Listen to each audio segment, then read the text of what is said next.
I was asked in a recent live what I would do when I was given a really difficult question to answer.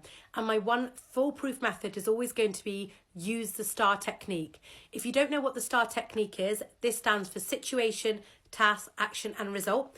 And it's basically used in a lot of competency-based interviews where you can articulate to the interviewer what you had to do in a particularly problematic situation.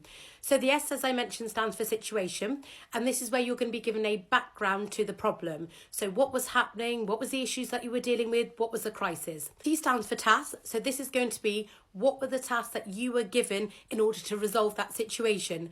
Make sure when you're talking about the tasks that you really are focusing on the key problems that were put in front of you. And more importantly, focus on what skills you had to rely on in order to be able to fix that task that was given.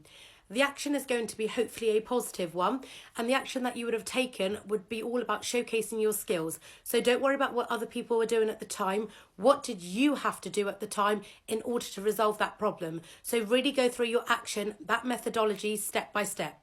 Finally, the result is going to be the outcome that happened. If for any reason it's not a positive outcome or it wasn't achieving the outcome that you wanted, make sure when you're explaining that result, you talk about what you learnt from that experience. People aren't going to judge you just because you aren't getting the result that's needed. People will only judge you if you haven't learnt from your mistakes or from that result that occurred.